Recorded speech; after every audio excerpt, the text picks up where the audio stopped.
Guys, welcome back to Resistance Chicks. We're your hosts, Leah and Michelle. Today is the 18th of October. We have a puppy here, so the show may get a little out of hand, or I may not be here for a lot of it. He's literally, he wants to get into everything. So I'm going to be watching, with, if it's possible, with eyes like this. Completely our basement divided. Is neither puppy proof nor baby proof. If I saw y'all in the comments there making fun, you know, Barry saying they're still putting their makeup on, this, that, and the other. No, as a matter of fact, we were puppy sitting. I had to go across the street to let a dog out. I got something on my nose. I probably have hay in my hair. Hey. You had the dogs outside running around. Like, our life is not exactly. I'm eyeing some stuff at dog regimented level in there. If he gets like a bag of sugar or a bag of flour from the pantry, it's all over. God. It's all over. In heaven, it's just oh done. my gosh! Do you ever see that movie Beethoven? Yes, it was funny in the movie. It's like not watching funny. it happen to other people. Funny in have real to life. clean it up, and those people got paid to clean it up, right? Okay, no, those you mean that. Hang on, they got paid on set. Yeah, but not in that the characters in the movie. Like technically, we get paid, but we don't get paid enough. Not for to that clean kind of stuff. to clean up. No, we have not only do we have the puppy though, but we have two other dogs. We got the old man sailor. We got Gatlin over there. Gatlin has played all day. An eye on the puppy. She's like, I'm done though. Like he wore me out. Okay, all right. So we're gonna go all over the place today. Start out with some intense, serious, rather sad, disturbing. Any other adjectives for being beheaded? You could probably look that up. Other adjectives for the trauma of being beheaded. Okay, in Paris, there was a teacher who had a free speech presentation in his class. And a radical Islamist jihadists, I guess, took that to heart because you're not supposed to show any pictures of Muhammad. And as somebody said, if you have never seen him and there's a picture of him, how do you know it's him? And why would you kill someone over it? Wow, exactly. It can never be him because there's no pictures of him because no one knows what it looks like. Right. You could draw a stick figure, it's Muhammad, and then they'll just kill you over it, right? That's just stupid. All right. France's anti-terrorism police are investigating whether... No. Did you shut the door? Or no. shut the gate? France's anti-terrorism police are investigating after a man was beheaded in Paris on Friday evening, allegedly by a man shouting Allah Akbar. Wire service routers reports witnesses that heard the attacker shout Allahu Akbar, commonly translated God is great or my God is greatest, as he struck. The report notes that police were checking on these claims. One man was found beheaded in the northwestern Paris suburb of Arigny on Friday afternoon, after a police patrol came upon a man carrying a knife. Major French newspaper Le Figaro reports that officers offered the man to drop the weapon. I'm not sure if you guys want to see this or not. They do shoot him in the video. What? Well, they come across the man with a knife. Right. And the officers demand that he drops the knife. But he comes towards them. And so, in France, they opened fire and they killed him. Shortly after the sequence of events, is the decapitated body found. Whoa. So they weren't even on the manhunt for the killer. They found the killer and then the body. Wow. Because the suspect was wearing an explosive vest. Oh, man. The officers could not approach the body immediately. And the bomb disposal officers were called onto the scene. Various reports in French media claim the suspect was carrying, in addition to the explosive belt, a knife, gun, or both. It's not clear at what time the original killing took place, but it appears, according to reports, that enough time elapsed for the killer to upload an image of the killing to his Twitter account. While the account was immediately deleted now? Sorry. by Twitter, Sit. While the account was immediately deleted by Twitter, screenshots of the original post have been posted elsewhere and have been reported on by French media. One quoted the alleged killer's Twitter comments as, Omar Khan, the leader of the infidels, I executed one of your hellhounds who dared to belittle Muhammad. The investigation of the attack has been taken on by France's National Counterterrorism Police, who are considering a case of assassination in connection with a terrorist enterprise. Act 217, a news site with links to French law enforcement. I'll tell you what. I'm putting peanut butter in. Oh, that's a good idea. No, stay. Listen. Good idea. Augie, you're bad. No. With links to French law enforcement and Europe-wide radio network Europe 1, both report the victim in the beheading was a teacher who had shown cartoons of the Islamic prophet Muhammad during a class, and that this may have been the motivation for the killing. So let me go over here to Sky News.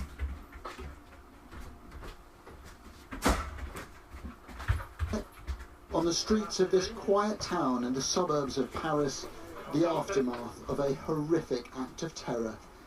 A school teacher, a father in his 40s, brutally murdered on this street. His killer shot dead by the police. It's understood the murderer was incensed because the teacher had started a debate with his pupils about caricatures of the Prophet Muhammad.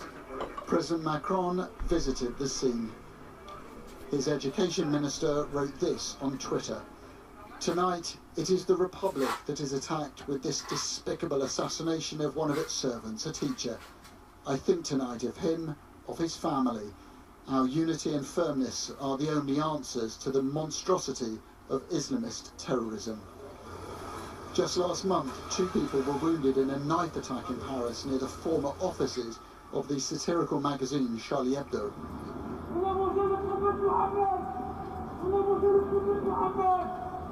5 years ago, 12 people were killed when the magazine was attacked by gunmen, part of a series of attacks in France that took many lives. The trial of alleged accomplices is going on now in Paris. The murderer is believed to have been an 18-year-old. It's reported he posted images of the attack on social media before he was shot by police at the scene. So, this is absolutely insane. It's crazy. And the French people are now mourning. I'm actually really glad that they are coming out, like they have to come out hard against this. This is an act of terrorism. And what it does, unfortunately, for the Islamist extremist terrorist cause, okay, he has his own, is that, oh geez, I didn't get one for Sailor. Okay, I'll have to do that. Is that it sheds the light on how wrong this is, how wrong it is to censor people from not, what are you laughing at the dogs? Yeah. It's going to get bad. Yeah. It was a good idea. Everybody needs one. Listen. You sure like.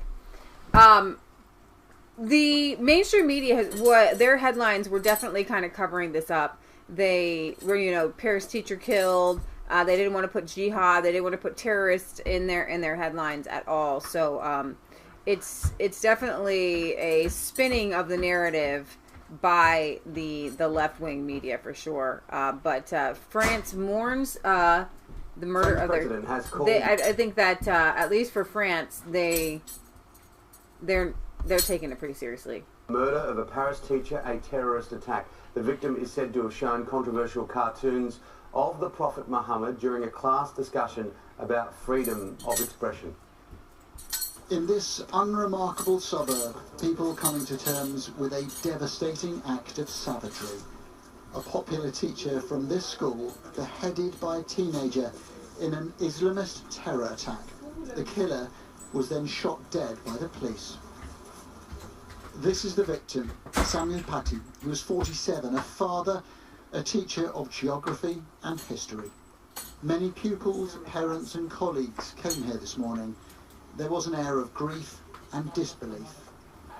Police say the murderer was an 18-year-old Russian Chechen called Abulak.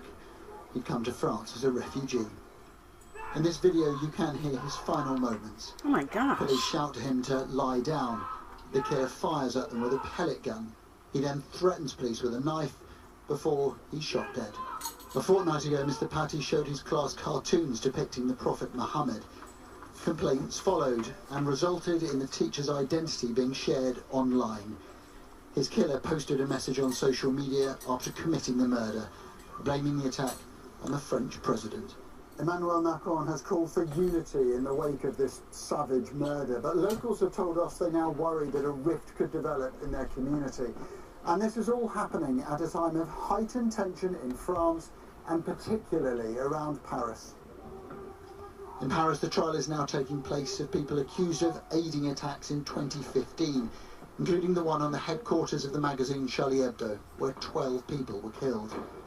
This latest attack is seen by many here as a savage assault on the French way of life. This afternoon, locals gathered in their hundreds to pay tribute. The shock here is very evident. Que nous nous relèverons tous ensemble. Que nous nous relèverons grâce à notre esprit de solidarité. We will recover. We will rise. We will all rise together. We will rise again, thanks to our spirit of solidarity, which makes the uniqueness of Conflans Sainte-Honorine. So say that. Que la singularité de Conflans Sainte-Honorine. This attack has traumatized the community here, but it's also shaken France.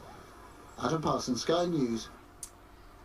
Yeah, so it's one of those. We haven't really heard. We haven't covered a terror attack in a very long time. Which I find really interesting and kind of suspect, as far as like I'm not gonna lie, the terrorism kind of being pushed by the New World Order and globalism, because it's like, oh, we don't need you now, stand down. We've got all this other stuff going on. You know, that's just an opinion though. French President Emmanuel Macron has confirmed that this beheading was and is an Islamist terror attack perpetrated against an educator teaching his students about the freedom of expression. I'm sure you can know the name of the teacher because everybody knows who he is, but we are not naming him. One of our countrymen was assassinated because he was teaching his students about the freedom of expression, the freedom to believe or not believe, Macron said at a press conference near the scene. Our compatriot was cowardly attacked and was the victim of an Islamic terrorist attack. It's not a coincidence if tonight a teacher was struck because the terrorist wanted to attack the values of the public. It's light, the possibility to make our children, no matter where they come from, no matter what they believe or not believe, no matter what their religion is, to make them free citizens. This battle is our battle, and it is an existential one. Now, it's very interesting. If you guys don't remember, Macron was in a pretty tough head-to-head race with Marine Le Pen. The French people value the freedom of expression to the point where, you know, they are real. I would say they're real liberals in that they're not real keen on anyone, conservatives or Christians. So what I mean is it's not just a conservative thing or a Christian thing to go after radical Islamic terrorism. Because they're liberal leaning, the French people value the freedom of expression, and they do not take kindly to terror attacks and radical Islamism, which they live in close proximity of often, like really close. The people are really close. And radical Islamism is a growing threat inside of France. And I actually have an article that MI5 says that whoever is saying that right-wing terrorism is some sort of threat is a joke, okay? Because radical Islamism is definitely the name of the game. Is definitely the worst threat. So unconfirmed. I don't know if it's confirmed yet or not. 18-year-old Chechen migrant, and I think we said. I think we quoted it, in the name of Allah, the most merciful, to Macron, the leader of the infidels. I executed one of your hellhounds who dared to belittle Muhammad. Calm his fellow human beings before a harsh punishment is inflicted upon you. The perpetrator was armed with an airsoft gun and a bladed weapon and was shot by police. So, let's see. I wanted to go over here. So in connection, not with this, but in friends in connection to Charlie Hebdo, a 39-year-old man has been convicted by a French court for praising the actions of radical Islamist terrorists and threatening to kill prison guards while an inmate at a French prison. Wow. The Orleans Correctional Court found 39-year-old Monier Barkin guilty of praising several terrorists, including the Cauchy brothers, who carried out the terrorist attack on the offices of Charlie Hebdo, killing a dozen people in January 2015. Barkin, who has already had several convictions for similar offenses, made the statements in June and was summoned by the prison manager shortly after making them. 2 guards were forced to subdue him after he threatened to slit the throat of the manager and said, "I'm going to tear your eyes out." In court, the 39-year-old denied praising terrorism and said the terrorist acts smeared Islam is not good at all. He added, "I'm not on the side of terrorists. I didn't mean it." Wow. So he said it, but he didn't mean it. Oh my gosh. Okay. It doesn't work that way. When asked about the death threats, he claimed that he had been given some sort of injection and could not control what he was saying at the time. No. The court sentenced him to 18 I'm months. not buying that. Less than 2 years. For "I'm going to slit your throats, I'm going to kill you. It's really good. Terror's awesome." But that's on top of his other sentences that he's already serving. Because it said he's had other multiple convictions for the same kind of thing. We'll see how long they keep him in Do they prison just until add they up, let add another up? one out, and they cost millions of dollars to tail him. Radical Islamic terrorism remains a major threat in France, with Interior Minister Gerard Darmanin reporting earlier this week that as many as 151 illegal migrants were on the country's reporting file for the prevention of radicalization of a terrorist character. Darmanian stated that around 180 of the migrants were currently in some form of custody, but noted 231 were major risks to security and required deportation. Yeah. Wandering around, I guess. There are many more such individuals who were either born in France or arrived there via legitimate routes. In July, a French Center for Terrorism Analysis study claimed that at least 60% of Islamic radicals who went to fight for terrorist groups abroad between 1986 and 2006 had gone on to commit terrorist offenses. Holy smokes. And then that's over half. So that's at that point, it's just like, no, y'all got to go home. Or you ain't got to go home, but you can't stay here. So France was also noted that to set 250 convicted terrorists free in 2 years by 2022. Let's just set them free, because that's the best for society. I don't know, guys. I question the sanity of the French, I gotta say. And if you are French, forgive me. You are probably one of the sane ones if you're watching our show. But the rest of them, I don't know. Yeah. Speaking of watching terrorists, We're all fine here. The officers in the UK who were monitoring, so they let them go in Europe, and then they have to be monitored, okay? And it costs a lot of money, and the officers should be trained. But in the UK, the officers who were monitoring the freed terrorists who attacked in London didn't have any specific terrorist watching training. Officers who were tasked with monitoring Usam Khan, the convicted terrorist who was released from prison early because he was really great model. Remember, he was actually at a convention celebrating reformed terrorists, and he stabbed 2 people to death in London. The officers wasn't it just reformed kind of prisoners? It wasn't reformed terrorists. I think, yeah. You're talking about the London Bridge stabbing? Yeah. No, well, not London Bridge. There was the stabbing. The guys took the thing off of the thing. But it wasn't on the bridge. It wasn't. It was like near there. It was in a building. Okay.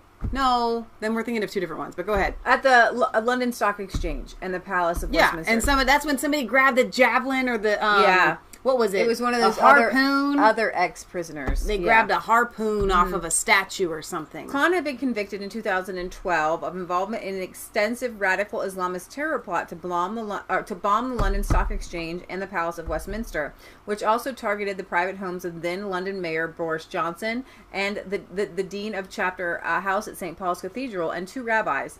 He only had to serve a 16-year term after appeal courts quashed his original indeterminate sentence, however. And Narwhal husk. Thank you, Adeline. And like most criminals in Britain, was out well before their term was up due to legislation granting prisoners the right to automatic early release on license. Why give a sentence anyways?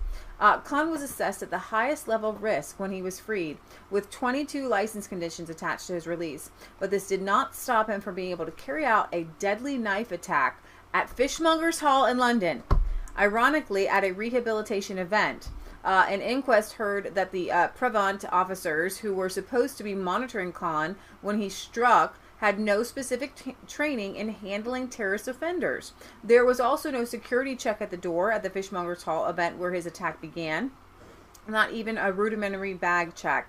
Khan, wielding 2 knives and wearing a bogus suicide vest, was ultimately contained by members of the public armed with improvised weapons, including a fire extinguisher and a narwhal tusk. Remember that? That was pretty cool. Once his attack moved outside to London Bridge before being shot. You. Well, we're both right because it started. I know. Inside. I'm just saying. This shot iron dead bolt by- brain of mine. You can't. It sticks. Shot dead by specialist firearms officers. Well, Adeline's the one that remembered the narwhal tusk. But here's the thing. I just think about Tommy Robinson, who was reporting on sex abuse gangs. Right. And they put him in isolation, tortured him. He lost 40 pounds because people were spitting his food. They were giving him death threats. And he went to prison twice. But he never did anything. And he was never a suspect of any sort of violent crime. And this week, actually, officers who pulled him over gave him a on-the-spot drug test. Just randomly. That's unbelievable. Okay. And then you have men who are terrorists who are treated with such kid gloves. It's incomprehensible to me. MI5, UK spy chief, confirms tens of thousands of Islamists are the biggest terror threat, but the mainstream media hypes the far right. Okay, so you had all the peanut butter on that. You don't need that anymore. The new MI5 Director General Ken McCollum has confirmed that Islamist jihadists remain by far the biggest terror threat in Britain. But the mainstream media has chosen to hype his remarks on the comparatively minor threat from the far right instead. It's the same thing. Christopher Wray here in our country is deep state. We know that Antifa is a threat. We know that BLM. Hey! Whoa! Is there any other treats There's nothing down there. Okay. You never know. Sorry. We're pet sitting. They have to get their juice out of their system now that they have a little treat. All right. But we know that Christopher Wray is deep state. And I know. Hey, just roll with it. You can't get a show like this anywhere No, you can't. else. People just wish they could watch everything, like that the camera could pan. We do need somebody, follow Resistance Chicks live throughout the day. You can't pick him up. He's a big boy. Oh, this is our Henri. Oh my gosh. You're bigger than I thought. You're heavier. He's grown. You can't have He looks like a full-size dog. He's still a puppy. He still has the puppies. Cray puppy. All right, so this far-right extremism is absolutely some sort of smokescreen. It's so stupid. Islamist extremist terrorism by volume remains our biggest threat. The Glasgow-born spy boss confirmed in his first public address since taking over Britain's domestic intelligence agency. It is still the case that tens of thousands of individuals are committed to this ideology. Tracy said she jumped out of her skin. Everybody that was doing anything, if you were reaching for a snack or something like, do I want to eat one more cookie? And you were reaching for it right then, and Lee and I were like, hey! And then you're like, I'm not touching the cookie. Welcome to our world. Dogs are good, but you gotta keep them in line. Okay, because you don't want them to kill each other. It is still the case that tens of thousands of individuals are committed to this ideology, and we must continually scan for the smaller numbers within the large group who are at any given moment might be mobilizing towards attacks. Having someone on our radar is not the same as having them under detailed real-time scrutiny. Difficult judgments of prioritization and risk must be made, McCollum added. A warning which will come as little surprise to Britons familiar with learning than a given terrorist was previously known to authorities. Or in some cases, even a Carrie says she bumped her head on the dryer door. Thanks. I'm sorry, Carrie. What we wanted to do during the segment on terrorism is to really make it a real life, have all your senses tested. Are you ready? Are you ready? Are you awake? And in some cases, even in convicted extremists out of prison on license. Despite McCollum's clear admission that Islamist terrorism remains by far the number one threat to Britain, the mainstream media outlets such as the BBC and CNN choose to emphasize and often lead on his comments about the sadly rising but comparatively minor threat of right-wing extremism instead. This threat is not today on the same scale as Islamist extremist terrorism, McCollum had acknowledged, although he did say it was growing and that the 27 late-stage terrorist attack plots in Great Britain disrupted by MI5 and CT policing since 2017, 8 have been right-wing extremists. This was all the encouragement some news outlets needed to sideline the far more pressing and, in terms of actual attacks, far more deadly Islamist threat, with the BBC not even mentioning it in their opening paragraph. Britain is facing a nasty mix of national security threats, from hostile state activity by Russia and China to fast-growing right-wing terrorism, and the new Director General said. But nothing about Islamist terrorism in the first paragraph. The publicly funded broadcaster did acknowledge in the second paragraph of its story that Northern Irish and Islamist extremism are also a concern. Okay. But it is not until paragraph 20 that it concedes that it admits that jihadist plots from the bulk of the UK are the bulk of the UK investigations. Wow. This is more remarkable for the fact that the Muslim population, which serves as the most likely recruitment pool for jihadism, is a comparatively small, at less than 4 million people. The anti-Trump CNN network in America similarly led with the headline of 30% of UK terror plots disrupted by MI5 were far right. An interesting reframing of the fact that 70% were not. And another opening paragraph making no mention of Islamist terrorism. And they bank on people being that stupid. And they don't tell you what the far right is or what they represent or what are they going... What's in the mouth? Or what are they going after? No. What's down there? Yeah, get that. Here, bring that up here. Let me have that whole basket. You can leave the metal thing. All kinds of things down here, Michelle. Grab that hair clip. The other hair clip. We're pausing because he's got his face down here and he likes to grab plastic things. Anything plastic, just put it all in this basket. Okay. I'm going to go put it somewhere. So we puppied everything for pudding, but this little guy is more on par with a magnet to stuff. You got a magnet to stuff. Look at that. That's a twisty tie. Okay. There are things for you to choose, son. But he doesn't want Where's those that purple things. thing? What purple thing? The purple bone thing I brought down. You brought it down here? White and purple. Is Sailor Vernon... Did you put it in his bed with the other one? No. Yeah, you did. I think Sailor took it. No, he didn't. Yes, he did. Yeah. Chew on that. Go chew on that. It's a choo-choos. Okay, go. No, choo-choo, not need it. Go lay down. Okay. I'm climbing over the dog. Here's the thing. Who are these right-wing extremists? What is their purpose? What are they trying to do? Right.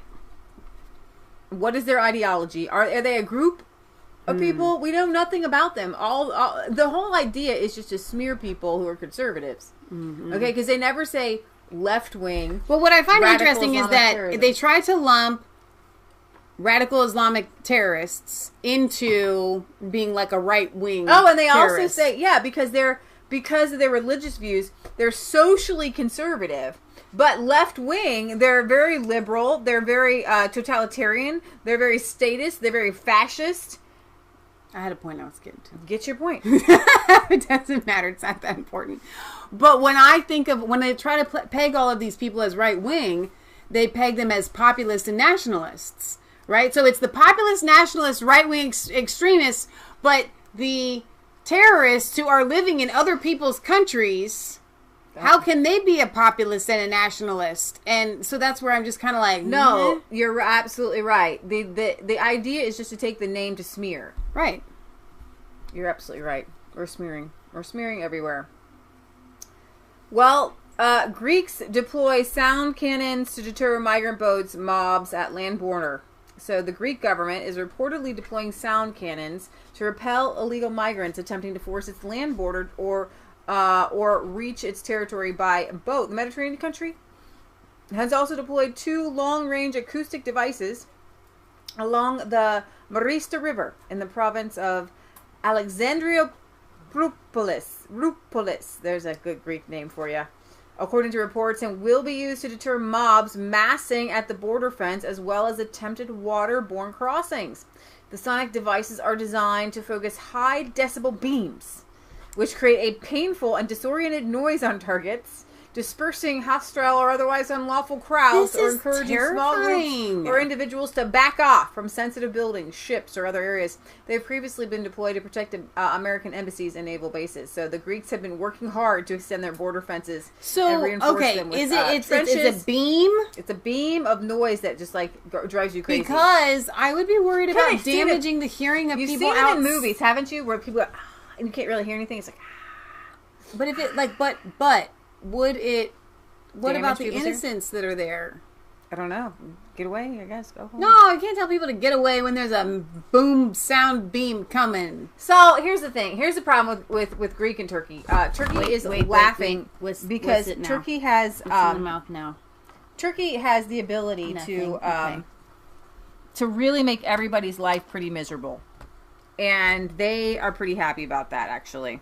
So they're like, we got all the migrants here, and they're their weapon. They're a weapon, and all of Europe is being held hostage, and yeah. Where do you go? This is gonna be the best show ever. We already did the peanut butter. Okay, that's what I did first. We got this big tub of peanut butter. I just started putting spoonfuls on like rawhides and treats and bones and stuff, and they already went through all that. And I had to pull the rawhide because you can't watch them.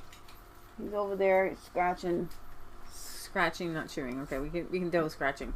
All right, French fishermen fire flares, throwing frying pans and oil at British boats. This is getting to be too much. You know it's gone cray when that's it. Go get my frying pan. Go get my frying pan. How do you say that in French? Go get my frying pan. Go get my frying pan. Go get the frying pan. You ain't go get the frying pan. That was a little bit Mexican. Okay. A little Spanish. All right, so here's the thing.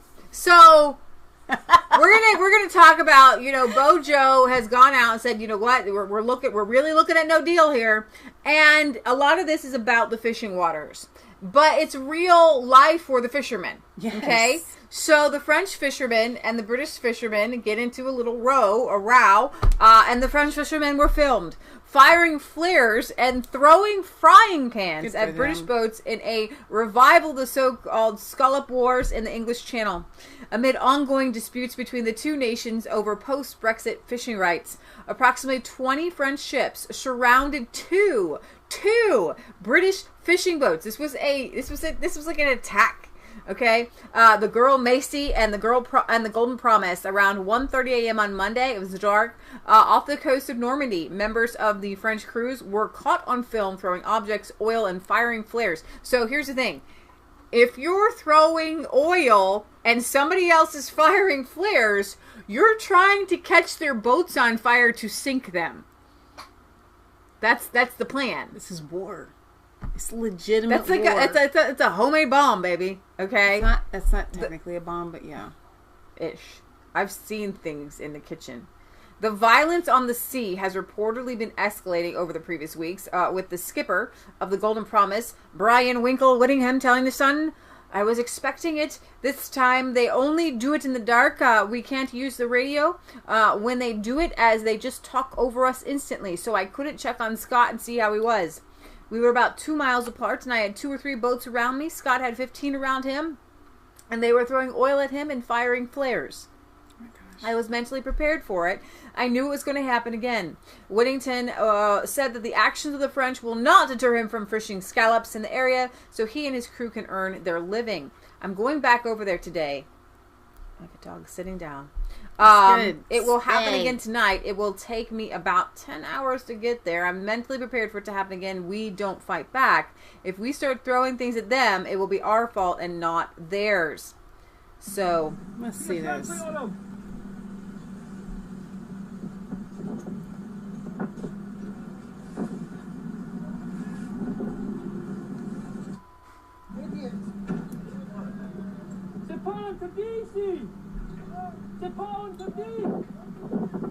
Yes, fishing for us. Only no fishing for you.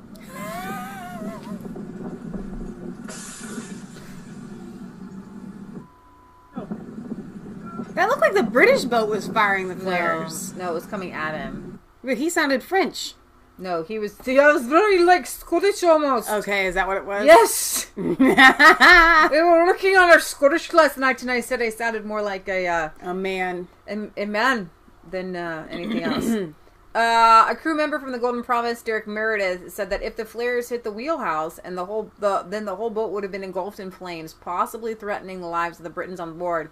Would the French have helped? He questioned, answering, the boat, the boat. The boat would sink, and the French would just leave our boys to drown. I'm sorry, no Scottish is coming out right now. Turned off that spigot. They shouldn't be doing what they're doing. But they seem to get away with it every year. Gotta go with, it just goes into the Irish side. Then don't try. Last year they smashed our windows and stuff, and nothing happened. Mr. Meredith said that the crews often have to call on the Royal Navy to protect them from the French, yet nothing is done and his team has to fend for themselves. In response to the footage, former Brexit Party MEP June Momery said, Prime Minister, this is what the French think of the UK fishermen. Appalling behaviour. She went on to question whether the Prime Minister, Minister Michael Gove, and the Department for Environmental, Food and Rural Affairs that's not going to and let this happen. Was he trying to chew on the cord? No electrical cords.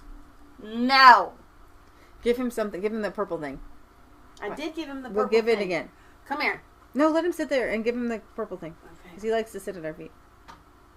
Chew on that, not electrical cords.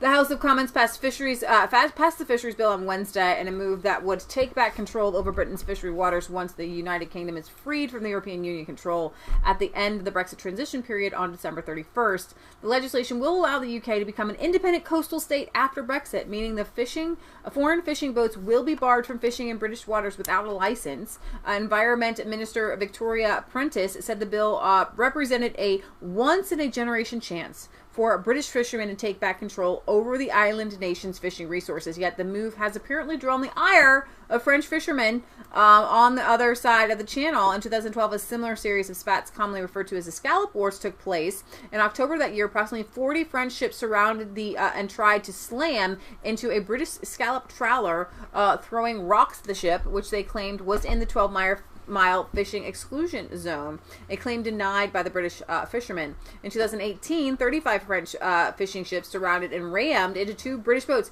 You notice that there's a similar theme here? It's the French attacking the British, firing flares and throwing stones. In response to the aggression, one of the British vessels tried to ram into the French. It seems interesting because they're the ones that are in somebody else's waters. You know. Well, they're claiming that it's their waters, though. Well, what they were claiming was they were in the open waters, okay, according to the EU, but they're traditionally British waters. Right. So Okay. Barbaza says, excuse me, Michelle, the crews on all fishing fleets, both British and French, etc., are from different nations. That's very fascinating.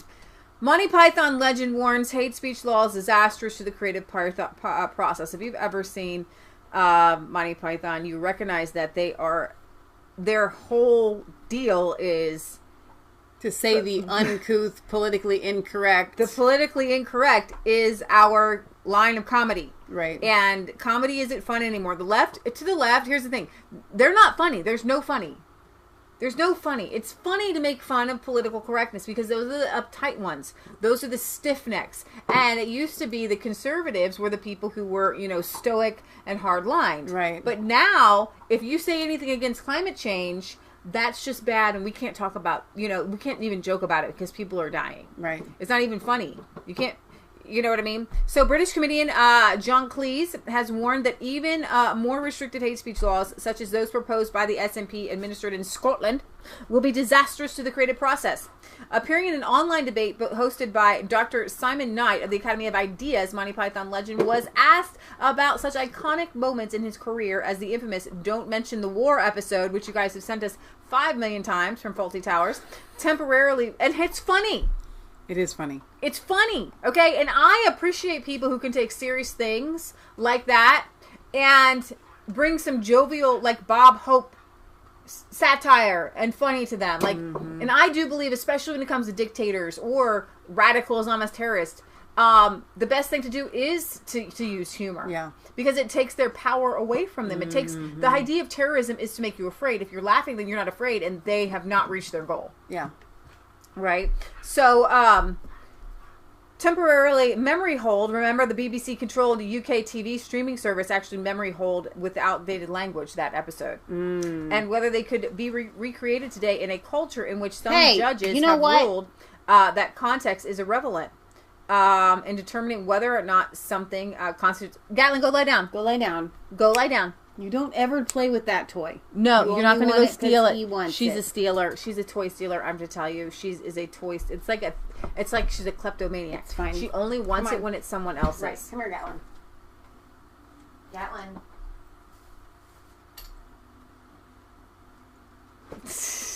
Not. Hopefully, he doesn't want hers then. I know. What kind of your toy's good? What kind of feta would that place on the creative juices and creative process if you had to start thinking everything through 3 or 4 times before you say them? Most good comedy is improv, by the way. Like what you see here. Ba-boom shing. Well, it's disastrous to the creative process because the creative process above everything else is a matter of spontaneity. I mean, if you're going to come out with something really interesting artistically, it's going to come out of your unconscious. And and they don't really like that because, we say a lot about Islam and that could get really ugly. And if you're having to edit everything you say before you say it, then nothing is going to happen creatively.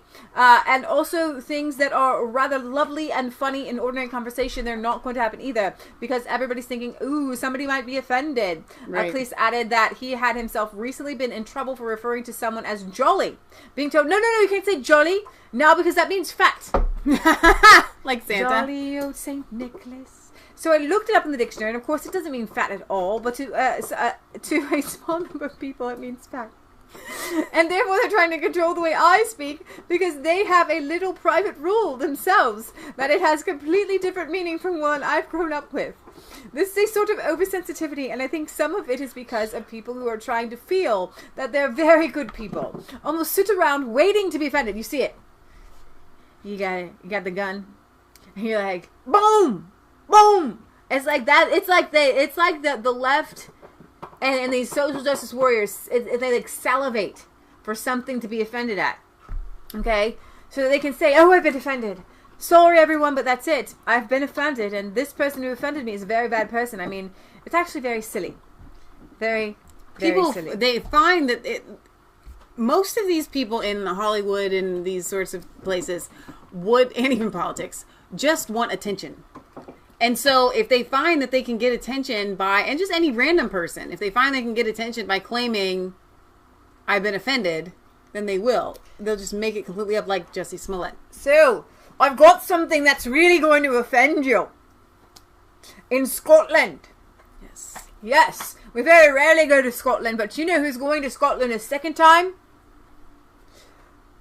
Scotland approves second Trump golf course.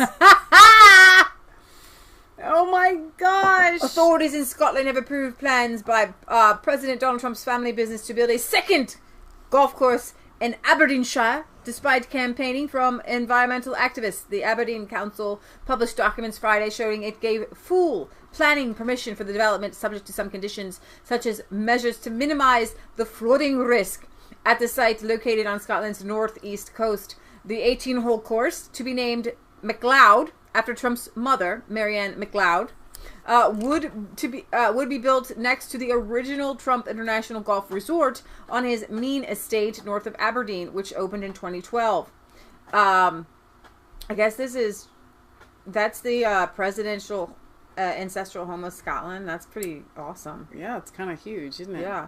Local district officials have already approved the plan for the second course in September. So what you need to do for your Scottish accent is make it, you can do the Irish, just do a lot of guttural rolling. You try that. Environments had criticized the first many of the golf course for partially destroying the coastal sand dunes in the area.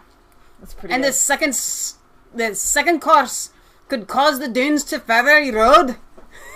It's hard. It's very difficult. Good, though. That was The council good. sided with the Trump International and said to Bob Ward. That was with the London school, so you don't have to do the Okay, thing. all right. The existing golf course and luxury hotel at the estate have not been profitable since they opened. Trump owns another luxury golf course, the Turnberry, on the other side of Scotland. So It's just Scottish with a lot of rolling. You know what I mean? Irish. It's Irish with rolls and guttural lassie. You know, and whenever you fail, it's like Australia. When we do the Australia, you always go to like, good eye, mate. You go to the lassie and I. And then they'll start you up again. Freedom. That's where Freedom. Braveheart. Yeah. William Wallace. And there's a Scottish. Yeah. Scottish. No, I don't. There's an R in there. There's R's. I think you're there. Okay, so I was giggling to myself with a couple of these headlines today. And this next one, to me, okay, so first of all, I'm going to be serious. We're going to be serious first. The shrinking Mrs. C. Terry says, I can't do better myself. That's good. That's good. Let me go over here to the serious part because you have, in the UK, you have gone to the second tier lockdowns. And kids are pretty upset. People are pretty upset. And we're going to go over what those are and their hilarity of their ramifications. 8,000 new cases of coronavirus. Wait, over here. Wait. This isn't even turned on. Wait a minute. Just pause the video there. Okay. Mike Whitney says, Michelle, you need to apply this to a new language. Try Russian. Okay, so we went to Russia. We were there for 2 weeks. We actually speak Russian. Ni nada. Niet. I don't want any no. Spasiba, please. Spasiba. Except for, the Russian accent is I don't know. 28,000 new cases of coronavirus each day now, creating a national problem once more. We don't There's speak growth Russian. pretty much across the country. We The know epidemic like is growing 5 everywhere. words. But different solutions 4. in different areas. Today, telling leaders in the Northwest to cooperate with his direction to go further, though without offering the cash they're demanding. Time is of the essence. Each day that passes before action is taken means more people will go to hospital, more people will end up in intensive care, and tragically, more people will die. Of course, She's going to need a new one. if agreement cannot be reached, I will need to intervene in order to protect Manchester's hospitals and save the lives of Manchester's residents. There's been 5 days of disagreement between Manchester and Westminster, and this has a cost. Patrick Vallance, politicians all this week, local and national, have been squabbling rather than acting. Are people going to die as a result? From a purely epidemiological point of view, it's important to go quite fast on this. It's important to make sure that you go hard enough to get the R below 1. And the sooner you do that, the more you get this under control. Yet the man at the helm focusing on a drop in the R number, which shows how quickly the infection is spreading, to argue we're not at the stage of harsher restrictions in lots of regions of England. It is not rising in the way that it was a few months ago. You're not seeing the very rapid doubling of cases that we are seeing at the outbreak of the epidemic. There is the chance, if we implement the measures that I think need to be taken at a regional, at a local level, more than a chance that we can get the R down. There's areas across the country that now need to do more, and it will take everybody working together to achieve it. Boris Johnson called today's press conference to highlight advances in speedy testing technologies, but it will be months before they come in. The crisis around how to handle a second spike is here now. So, almost 28,000. Nigel Farage is not real happy with the extra lockdowns, and neither are most Brits. Yeah. Like most Americans. Yeah. Like Australians. No one is happy with the lockdowns. No one wants them. And the question is, does it actually work, right? Should we just kind of, now that we know what we know, should we just kind of let people go? And just kind of like, they said, oh my gosh, there's 28,000 cases, but you've increased the testing. Okay. Well, freedom! Young Britons rebel against the lockdown, and large Liverpool street party, and Nigel Farage had tweeted this out, saying that Boris has lost control. So when you shut down the pubs and everything early, all it does is move everyone to the streets. Yeah, move everyone to the streets. I don't know why there's no volume, I guess. I don't think they need volume. They can pretty much make up. You can use your imagination. So we're just going to go out to the streets. I love that the person holding the camera there was jumping too, because we were... Yeah, herd immunity, here we come. Now, where's my article on it? So, we're going to do a mail call today. Mm-hmm. And Sean and Tracy sent a package. Mm-hmm. And they usually... Sean is a milkman. He has to get up at, like, nighttime. Oh. So we're going to do a commercial break after this article. And we're going to open it up. Okay. A large group of young revelers took the streets in Liverpool on the eve of the strict lockdown measures being introduced in the city as England braces for the possibility of a second national lockdown, and it is happening.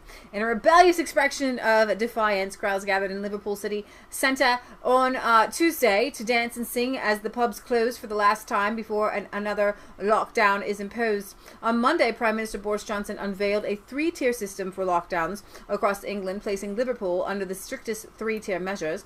The lockdown will mean that businesses such as pubs, bars, gyms, betting shops, gambling shops, casinos, and others will be forced to close. People also will be banned from meeting with other households and have been advised not to leave the city. The crowds that poured onto the streets of Liverpool did so following the 10 p.m. curfew for pubs and bars, which was already in place before the additional lockdown measures were introduced. The Brexit Party leader Nigel Farage said that the footage was a symbol that Boris had lost control. The rebellious disregard of the China virus restrictions was hailed by anti-lockdown British businessman Simon Dolan as "Liverpool, we salute you. Manchester, over to you." Many more, however, shamed the youthful expression of freedom as irresponsible and dangerous. On Tuesday, Sir Keir Starmer, the leader of the Britain's left-wing Labour Party, called on the government to introduce the 2 to 3 week national lockdown. What in the world? Rising cases of the Chinese coronavirus. For the puppy. On Wednesday, Northern Ireland became the first country in the United Kingdom to reintroduce a national lockdown, shutting down schools for the next 2 weeks and shuttering all restaurants and pubs for the next month, except for takeaway service. Government sources have told The Telegraph that Prime Minister Boris Johnson is contemplating a 2-week shutdown of pubs, restaurants, and other businesses next week. But there is a bit of a row happening with the mayor of Manchester, with the police saying that they will only enforce lockdown rules if the mayor tells them to. So I'm actually kind of glad that, remember we played last week. Yeah. So let me finish the UK stuff. The UK stuff on the lockdowns here. Tracy said she would make Sean stay up anyway. London goes into high alert, banning households from mixing indoors. So I'm getting to what made me really giggle, this is. Okay, and it's not funny. It's not funny because we have totalitarian statist governments here telling people where they can go and who they can go with. This is not like we talked about Ebola. And we recognize that this is going to have to spread. We know more about it now. But we were told from day one there are so many that it was going to have to spread. Okay, right. We were told that the lockdowns were only to slow it down so that the hospitals wouldn't get overwhelmed. And remember, there are so many treatments now, hydroxychloroquine with the Z-Pack, and they're not pushing that. It's a test in this global reset. in controlling people. How far will you go? And I have to tell you, Boris Johnson is in on it. Right. He's in on it. So the British capital, London, will be entering a tougher lockdown regime, and they did on Friday, and will be advised against using public transport if possible, among other restrictions. Over 10 million people across London and the adjacent county of Essex will wake up under a high alert lockdown on Saturday morning, or they did, as the government orders the capital to take extra measures against coronavirus. The new restrictions mean beyond the current rules, including groups of more than 6 people being banned from meeting and a 10 p.m. curfew on pubs and restaurants. Londoners will now not be able to mix with other households anywhere indoors and will be advised against going on public transport except when absolutely necessary. The Sky News reported the remarks of London Mayor Sadiq Khan as he discussed the new tighter lockdown for the city. This is absolutely insane. When he said that the level had changed because the corona is spreading rapidly in every corner. But here, what are the cases? What are how many people are in the hospital and how many people have died? Right. Okay, and here's the thing. If cases are going up because they are increasing testing and they're going, wow, we've had a spike in cases. Here's the thing. We do know that hydroxychloroquine and Z-Pak is pretty much a free treatment. Right. Okay, everybody can afford that. Okay? It's like under $50 total, right, per person. It's insane. But Donald Trump's treatment, which is more expensive, got an old man, kind of overweight, who eats McDonald's every day, out of coronavirus in like 2 or 3 days. That's awesome. So, is it worth shutting down an entire economy, which will cost you millions of dollars? Or just spend the money on the drugs. Or just spend the money on each person who might need it right away. Right. And this is where socialized medicine is cray-cray. Cray-cray, right? Okay, so where was the giggling? Where's the giggling I'm going to get to that. The change is one step down from the new highest coronavirus level set by the government, which is pursuing a policy of local lockdowns, rather than again plunging the whole nation into a deeply damaging shutdown. At Tier 3, called the Very High Alert, bars, pubs must close except for serving meals, mixing even outside is banned, and traveling from your local area to other parts of the country is discouraged. I remember you saw that with Dominic Cummings drove somewhere. Right. British state broadcaster, the BBC, reports the city of Manchester is on the verge of going into very high alert after lockdown in the coming days. The Labour mayor of the city is said to be against the lockdown, as it would damage businesses in the city, and local MPs have called for extra financial support, which they are not going to be getting. So it's kind of like, you're stuck, just shut down, right? London going into lockdown follows Paris, which yesterday was placed on high alert for another even harsher lockdown, with it and 8 other French cities having nightly curfews, because remember, coronavirus does not spread after 9 p.m., 9 to 10 p.m. I'm sorry. Coronavirus doesn't, it spreads more after 9 or 10 That's p.m. what you meant. That's what you meant. Yeah, that's what I meant. We all knew what you meant. Okay, so in addition to not being able to mix with other people, they have now discouraged sexual relations between non-cohabitating couples. It has banned. You cannot have sex with somebody that you do not live with. No. Living apart in tiers 2 and tiers 3 of Boris Johnson's lockdown are no longer allowed to have sex in each other's homes unless they are a part of a support bubble. What's a support bubble? Unless, maybe because somebody needs, I don't know. Birmingham, part of the West Midlands and other areas have been put under further restrictions after a rise in confirmed coronavirus cases, with London, Essex, and York set to enter the higher infection tiers from midnight. New amendments to the coronavirus laws from June made casual sex and sex with someone you did not already live with illegal. Oh my gosh. Hang on. And this actually, to me, this is so great. It's hilarious. Hallelujah. Y'all need to be married. Y'all need to be living in the same house anyway. Make it illegal. Your right wing handmaiden totalitarian. I didn't know that it was societally okay under any circumstances to tell people that if they weren't married and living together, that they couldn't have sex. It's illegal. It's illegal. They did not just discourage. It's illegal. So like, listen. I didn't know all it was going to... Now, remember, it used to be illegal in America. Yeah, just by I know there's certain laws about cohabitating and sleeping together and stuff like that if you're not married. There were certain different laws in different states. And some of them weren't really implemented. And they've kind of become antiquated. Well, you look back to the Scarlet Letter, right? Right. But in order to go back to that, Like, I thought we would have to enter some sort of like theocracy. Exactly. But now all we needed was a virus. But here's the thing. So hang on. What do we need to get rid of birth control? What do we need to get rid of abortion? We could work on it. The left is I helping didn't us. know The we left could is helping do us. this. So all the we law needed was a virus. I know. The law was relaxed in September for couples in an established relationship. So you can't no casual hooking up. So, but how do they define But that the if they're ban going to on prosecute? casual- If they're going to prosecute. But here's the ban on casual relations remains. Now, it doesn't say anything about like it's what I love that it's just they literally are looking at sexual intercourse. Because all you would have to do is say, like, they're going to prosecute this. They found out you had sex. And they come, and it was a casual exchange. One night kind of stand. All you would have to say is that couple, you have to agree on it. And let me finish my sentence. All you would have to do is say, in that moment, we met. It was kismet. We're going to be together for life now. We are a committed relationship. Like, Under how do they Prime prove Minister this? Boris Johnson's new 3-tiered social distancing and curfew system, those couples living apart in Tier 2 and Tier 3 will find themselves prohibited from you doing the duty in each other's homes. A government spokesman confirmed the rules. But what if you do it outside of the home? The rules on household mixing in Tier 2 set out that you should mix with your own household only unless you have formed a support bubble, and that obviously does not apply to some couples. So now they're asking for incest. No, a support bubble is where a lone person may form a group with another household. Okay? Ask why the September clause... Then you're asking for swingers.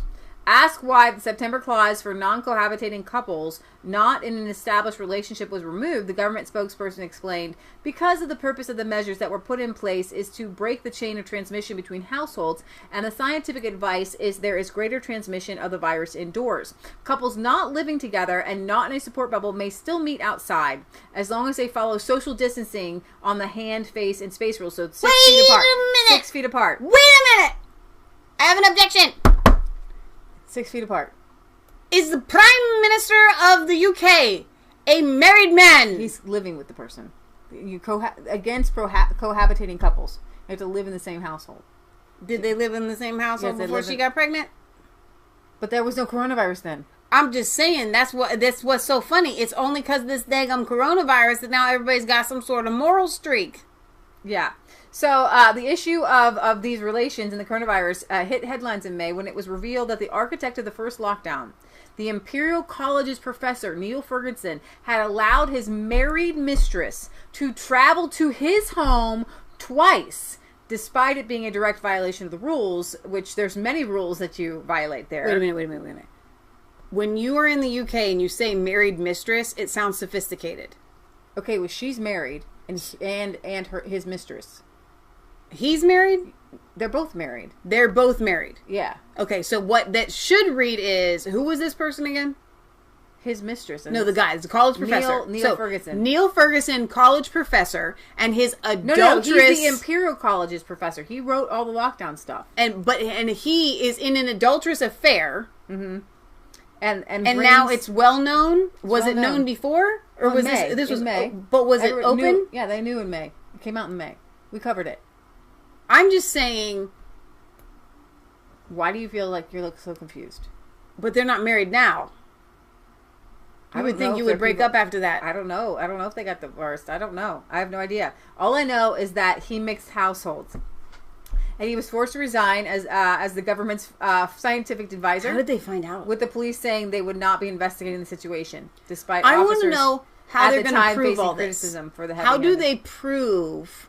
Are they going to start doing actual bodily examinations and tests to prove that you? What if you just went into the person's home? No, you can't go in their home. And what if you meet in a car? You can't touch them. You have to be 6 feet apart from everyone. But how do they prove it? It's only if you get caught in the act?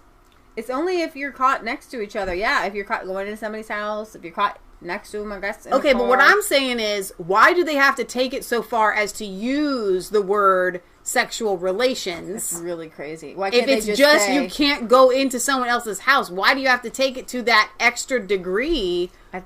Like you just can't be around anybody not of your household more than 6 feet. That encompasses sexual relations, because if somebody can do that 6 feet apart, I would be impressed.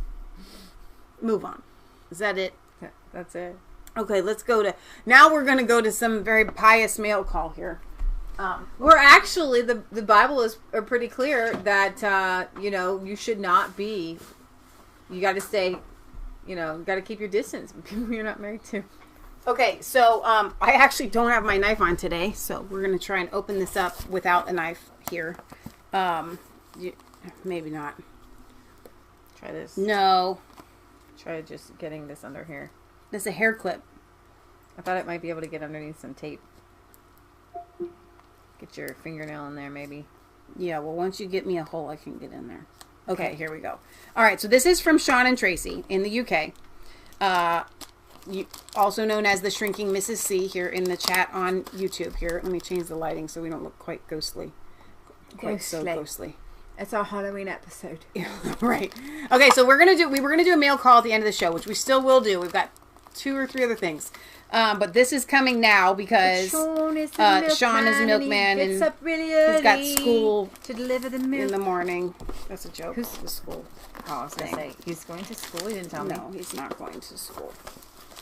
It's like squeezed on there like woman's pantyhose. Okay. All right. We now know that Tracy's a member of the Crochet Society. Okay. That's awesome. Okay, there's chocolates in here. Okay. Oh my! I love the chocolates from the UK. So hang on. Before we open the package. They're so cute. That's really fun. So cool. Thank you, Tracy. And you know why, Tracy, we get along with you so well is because Tracy does what she would want. She knows that people would want to receive chocolates in the mail because she would, and everyone does. The Dinky Decker. The Crunchy Bits. I should have shown you the picture. Dairy milk Crunchy caramel. Bits. It's quite lovely. Absolutely divine. Eclairs. Oh, I love it. Cadbury eclairs. It's like a milk chocolate with little bits of toffee inside. Absolutely fantastic. Enjoy every bit of that. If it's in the quality street. Okay, Tracy also has a flair for the... Wait, this bad lighting again. Everything that she does is absolutely beautiful. Absolutely. None of these things can you get in the United States. Look. Presentation. It's all about the presentation. Very beautiful. Okay, Leah and Michelle. I don't know why we always go to the posh accent. I feel like if I were to read it, and I don't do Sean and Tracy's accent very well, but if my other accent is more... Okay, dearest Leah and Michelle, Sean and I found this old Bible in a box of old books. We were amazed to find the depth of study its previous owner had marked in its pages. We wanted to gift it to the two of you. Gift it to the two of you, the most inspiring, wonderful, selfless people we know. Wow. Gift it to 2 of the, Gift it to 2 of the most inspiring. I can read accents right now. Yes. Okay, we know the wisdom in its pages would not be lost if it was passed to your care. All our love, Tracy and Sean.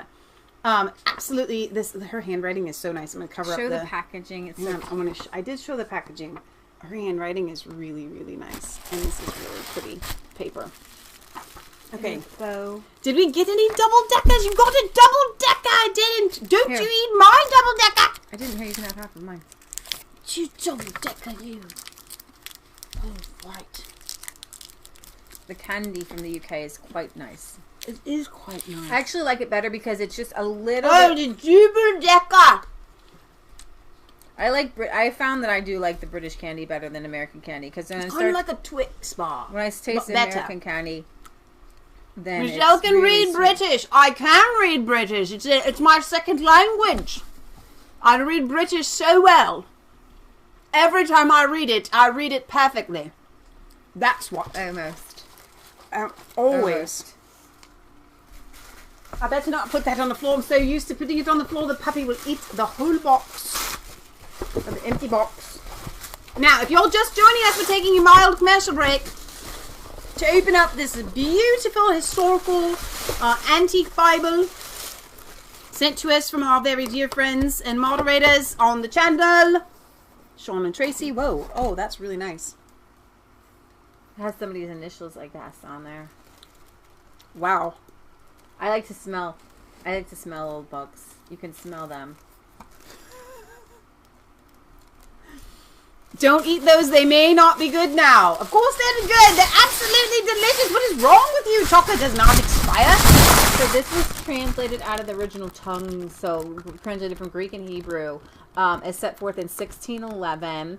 And this is an 1891 Bible. Wow. Oh my gosh. And somebody wrote throughout all of it. Rick Balzer says UK chocolate is proper chocolate, that's why. Ooh, this is neat. The red and blue marks in this Bible, placed to emphasize the words, the green marks point out passages quoted in the New Testament. Get out! Get out! Get out! Somebody thought this whole book was very, very important. But where'd they get the gold like marker? It's like a pencil. To obey is better than sacrifice. He hath wrought with God. I feared the people and obeyed their voice. So basically what they did was they made their own reference Bible. Oh my gosh. You know, so Tracy, I have a sneaking suspicion this might be a little bit more valuable than even you guys were thinking. So thank you. It will never leave our care. I can guarantee you that. I very much look forward to seeing somebody who has decided to go forth and look at turn that around and show it.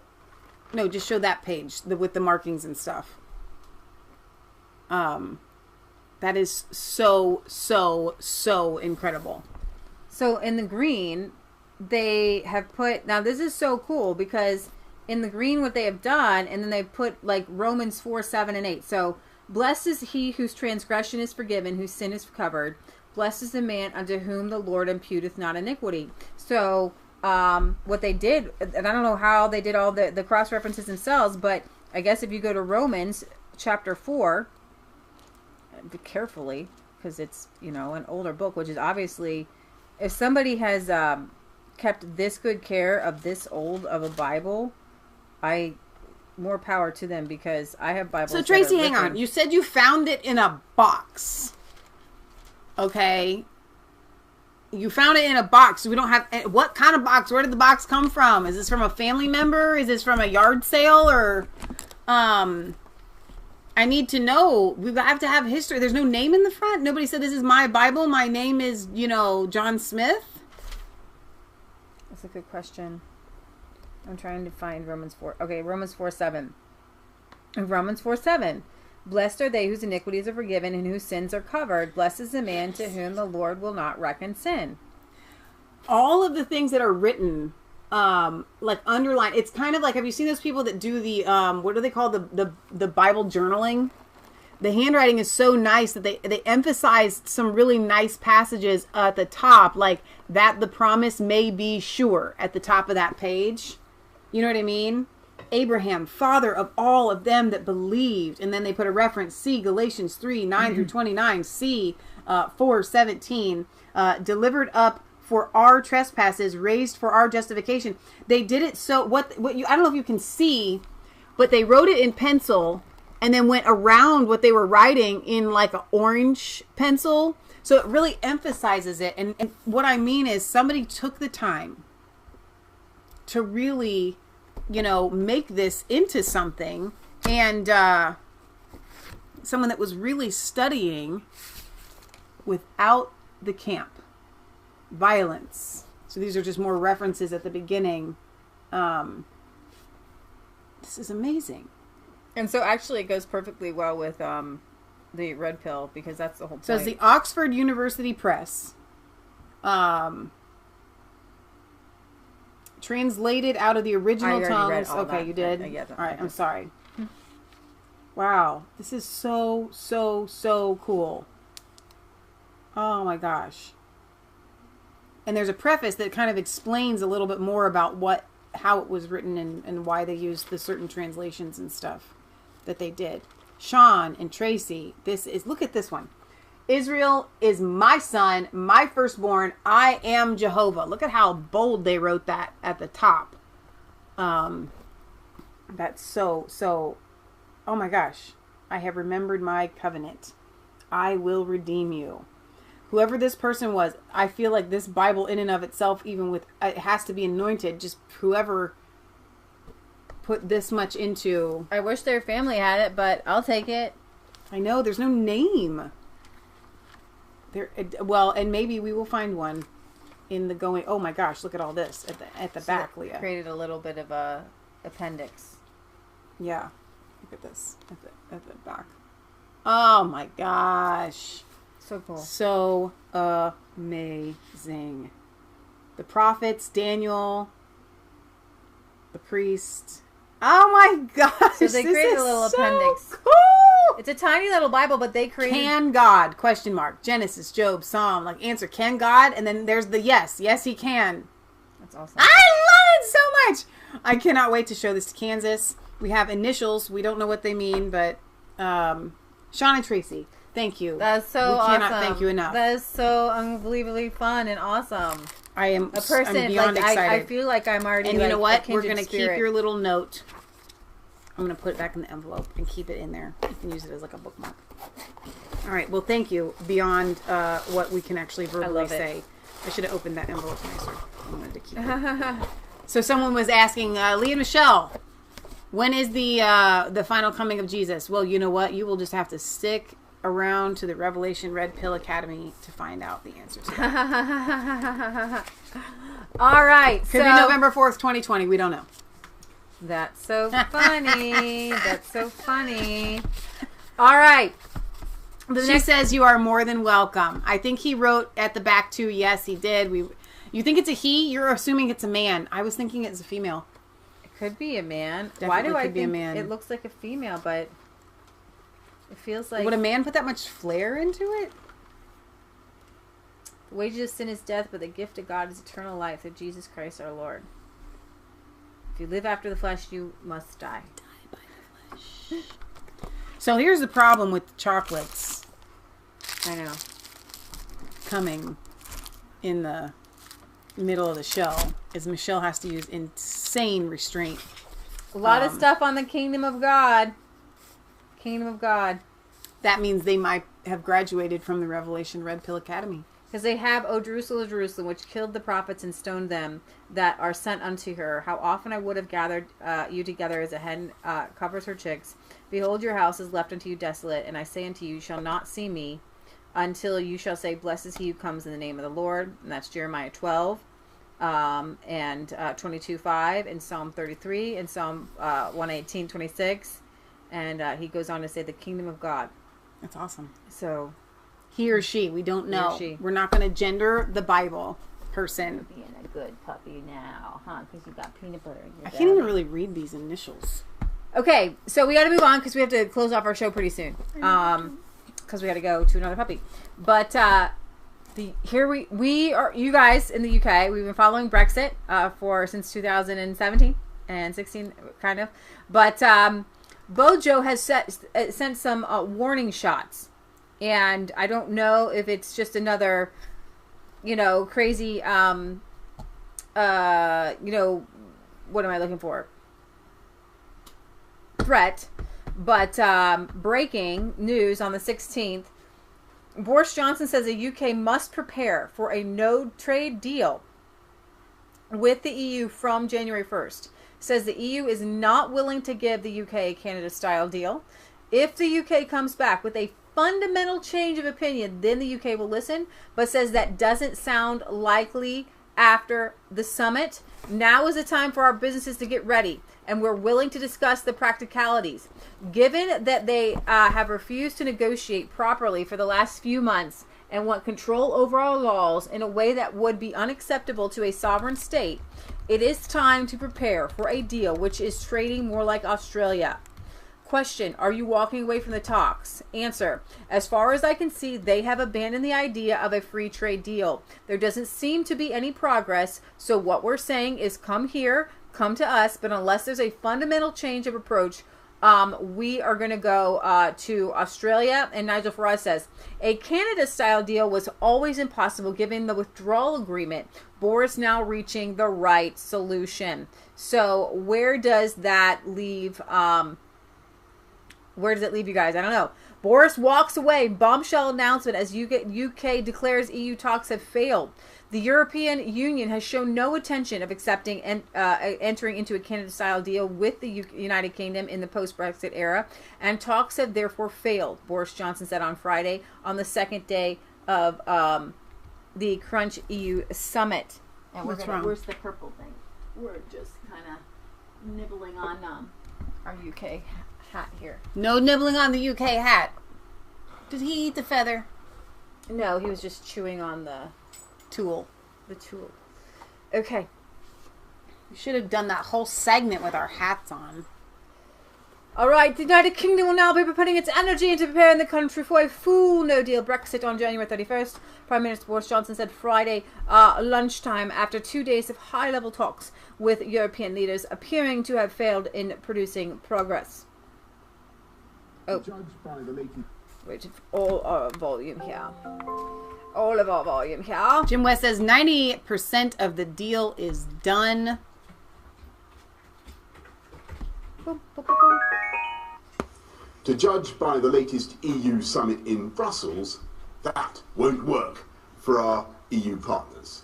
They want the continued ability to control our legislative freedom, our fisheries, in a way that is completely unacceptable to an independent country. And since we have only 10 weeks until the end of the transition period on January the 1st, I have to make a judgment about the likely outcome and to get us all ready.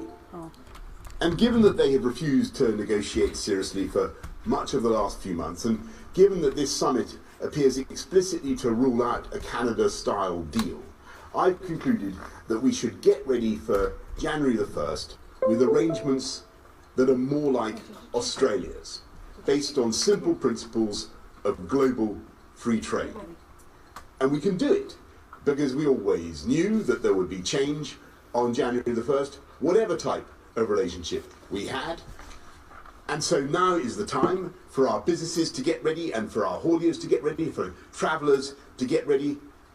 And of course, we're willing to discuss the practicalities with our friends, where a lot of progress has already been made, by the way, on such issues as social security and aviation, nuclear cooperation, and so on. But for whatever reason, it's clear from the summit that after 45 years of membership, they are not willing, unless there's some fundamental change of approach, to offer this country the same terms as Canada.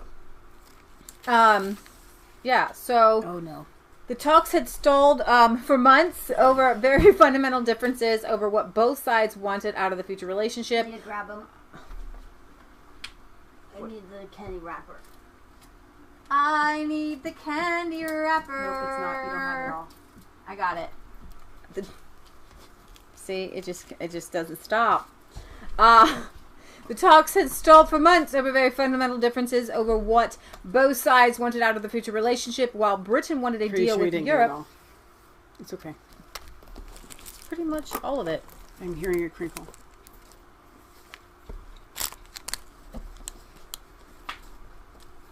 There's the rest of it. Insisting a Canada-style deal was not possible because the UK was in closer geographical proximity to the European Union. Brussels negotiators instead wanted to retain key controls over Britain, including the right to impose EU laws on Britain and to make decisions over British territorial waters. Noting, despite months of talks, nothing consequential had changed in that situation as of today, Mr. Johnson said the EU insisting it keep these controls were completely unacceptable to an independent country. He said in televised remarks that because only 10 weeks remained until the transition period expired on January 1st, it was now time to make preparations. Mr. Johnson told Britons, "I have to make a judgment about a likely outcome to get us all ready. And given they have refused to negotiate seriously for much of the last few months, and given the summit appears to explicitly rule out a Canada-style deal, I have concluded we should get ready for January 1st with arrangements which are more like Australia's, based on simply principles of global free trade." And if we can do it, because we can do it, because we always knew there would be a change on January 1st, whatever type of relationship we had. So now is the time for our businesses to get ready. The announcement actually came just hours after France's Emmanuel Macron made more demands of Britain to surrender its fishing waters. I mean, these people, France is really strong-arming with the waters there. In return for a deal, an outcome Brexiteer Nigel Farage has long called unacceptable, noting that Britain regaining control of her territorial waters was an acid test for Brexit. That's like why we're leaving, okay? Whether talks are now actually over or not is less than clear, however. The British have threatened to walk away from the negotiating table several times. And the UK government ramping up no-deal preparations when talks stall. It's very interesting. I saw from Angela Merkel what she had said. Well, the deal actually does have to be good for Britain, too. Like, she finally came out and said, guys, it does have to have something good for Britain in it. I know. That's really funny. So where that's going to go, I'm not exactly sure. Let's see. The Nigel Farage has a 3-part series put together called the Trump Card, in which he is actually going over where the U.S. presidency might go. I'm going to play but we don't need the hats for this, do we? No. And he's lost 7 times. He's managed one by rarely winning at all. He knows then what it's like to be a political outsider right at the heart of politics. He knows the pressure of cameras, debates, adoring fans and fierce critics. He also knows far more about his friend Donald Trump's psyche than you or me. I like Nigel a lot. Call me Mr. Brexit. How many times did you go to the White House? Oh, several times. So in his 3rd and final episode of the Trump Card, Nigel Farage will be looking ahead at November's election and giving us the inside track on Donald Trump, the presidential candidate. Does his friend have the winning hand? What's he like to play as his Trump card? And will he accept defeat easily if he's forced to fold? I'm Christopher Hope, the Telegraph's chief political correspondent. Now, full disclosure, we should say also that we recorded this episode before news that Donald Trump himself had contracted coronavirus. Now, everyone has an opinion on who should win in November, but most agree that in recent years politics has become harder and harder to call. So normally interviewees need a little encouragement to nail their colours to the mast, but not Nigel Farage. On the day he'll win. There's no question on the day he'll win. The worry, just as we've seen terrible abuses of postal voting in this country, is are we going to see the same thing in America? And the worst of all worlds is that Trump wins on the day, and then 10 days later they counted all these postal votes, not all of which will have been verified as coming from individuals, and we find a different result. And if that was to happen, America would be plunged into a very, very bad place. Ooh. So go check that out. I think I moved to the side. What you're missing is the gold right there. See? We know what's what. We know what's what. Oh, I'm looking forward to listening to that. So it's like a podcast kind of thing, right? So, and we can find that on Nigel's YouTube? You can find it on YouTube. Just do, put in hashtag Nigel Farage Trump Card. Okay. Oh, yeah. So, you have people praising Boris Johnson reaching the right solution. Other messages of support for the Prime Minister from Brexiteers poured in, including the veteran Eurosceptic and Conservative MP John Redwood, who said, "Well said, Prime Minister. We should now leave without giving away our laws and our fish. He is right. The EU has not negotiated seriously, so it is best to leave and trade under world trade rules. The UK will prosper more with no deal than with a bad deal." While Brexiteer Tory MP Andre Jenkins tweeted, "Let's go WTO. The EU has abandoned the idea of negotiating in good faith. Well done to our Prime Minister for standing strong against the inflexible EU." However, former Brexit Party MEP and businessman Richard Tice said the Prime Minister Johnson should have gone further in his remarks and declared that the talks are over and we are full on no deal. The EU have negotiated in bad faith. Close file, move on with confidence. No deal is always better than a bad deal. Fellow former Brexit Party MEP Ben Habib also agreed that Mr. Johnson should have announced the closure talks, saying now he needs the courage to rip up the WA, the withdrawal agreement, and cease negotiation with the EU. Only then can we be free of them. The EU's Brexit negotiator was scheduled to travel to London on Monday for further talks. However, Number 10 reportedly said the talks were over, and there is no point to Mr. Barnier making the journey unless the EU is prepared to change its negotiating position.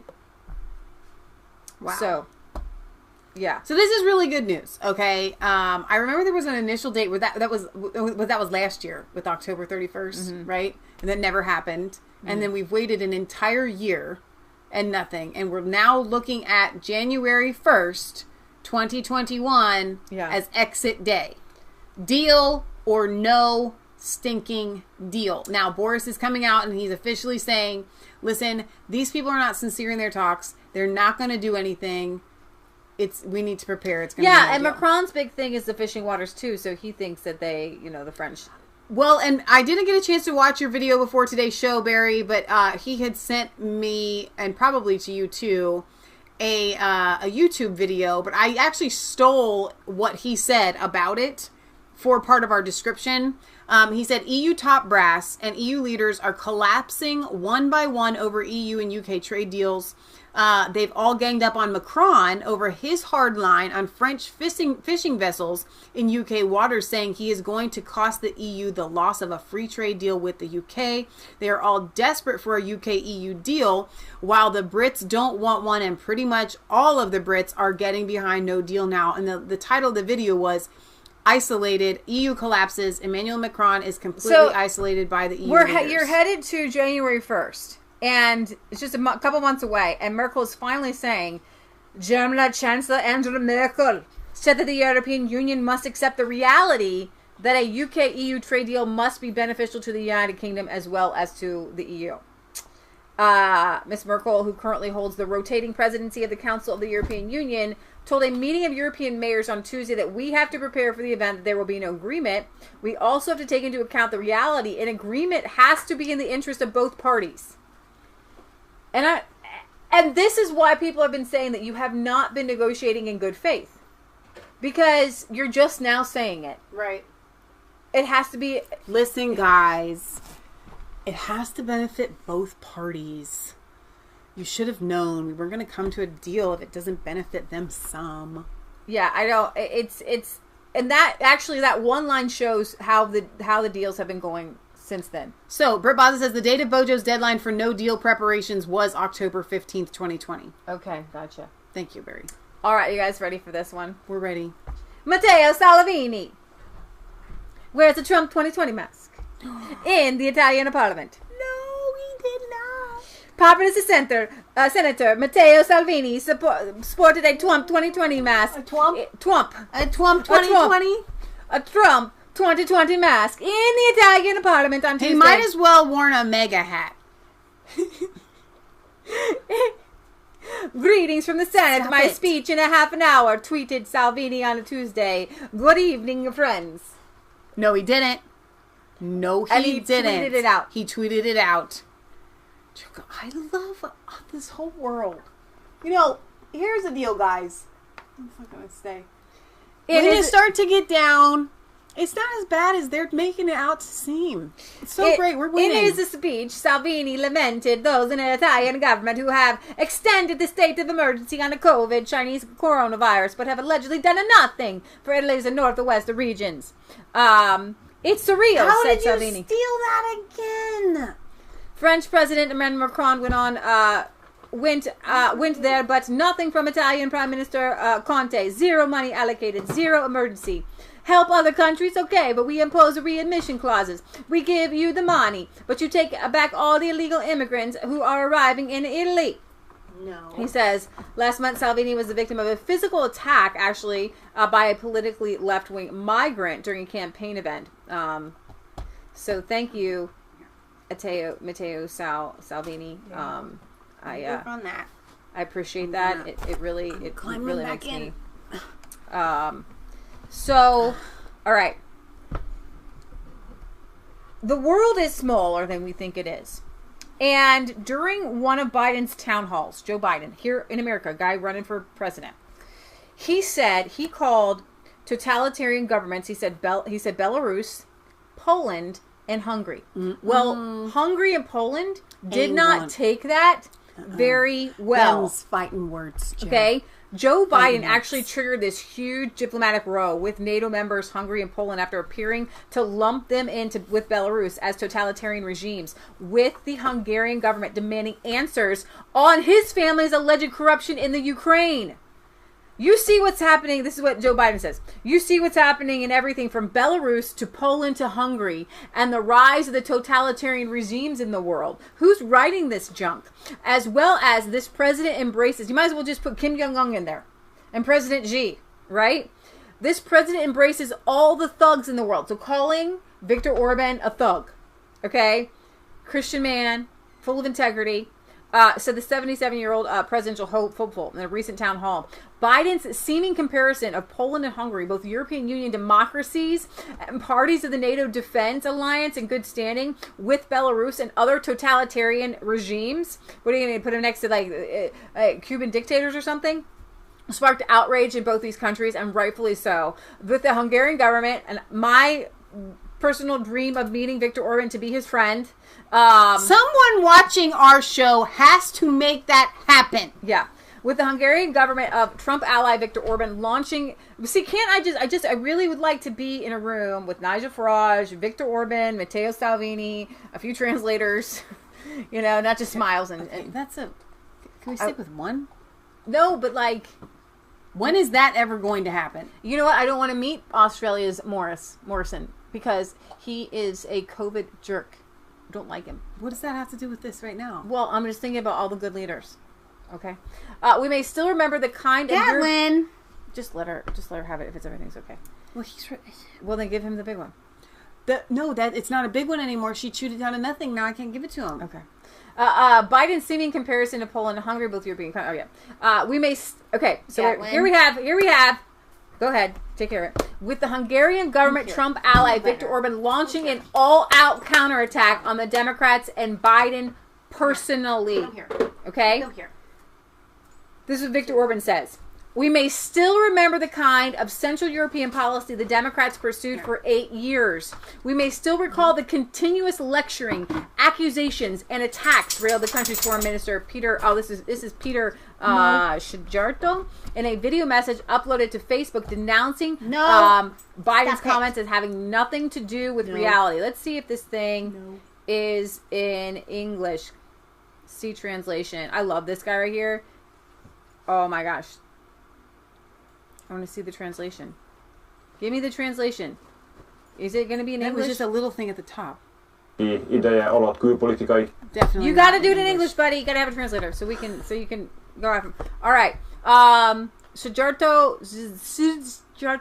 further recalled, however, under Obama and Biden, members of the U.S.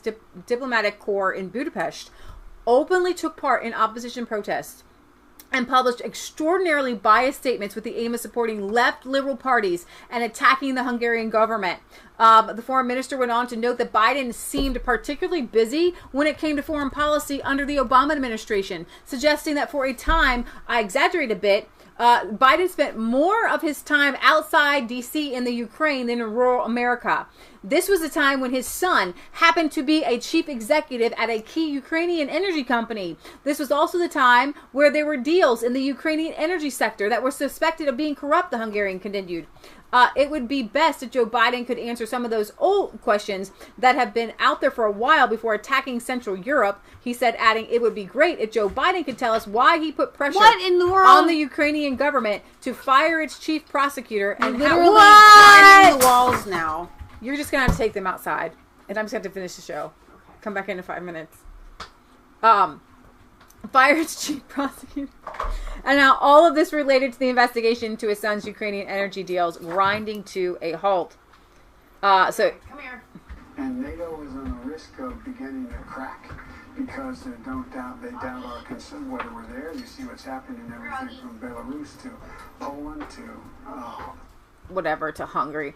Poland and Hungary have become regular targets for the global left in recent years, motivated in no small part by their unabashed support for strong borders and opposition to multiculturalism, as well as their evident happiness to build constructive, non-confrontational relationships with the Trump administration.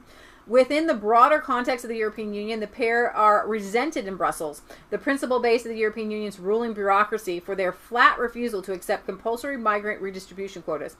And so it's just absolutely insane that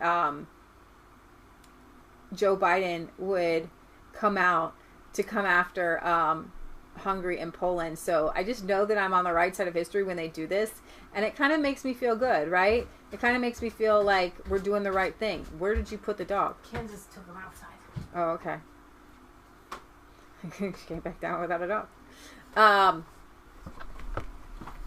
All right. So I think I had one on... I just wanted to see if I could find the video in a different article that would actually have... translated into English? No, I don't think it is. Never mind. Okay, go ahead. I think, oh yeah. So in Poland, the EU won't blackmail Poland into giving up values, sovereignty, or surrendering sovereignty. The leader of Poland's governing Law and Justice Party has vowed that the country will not be blackmailed into giving up its identity or freedom by the European Union.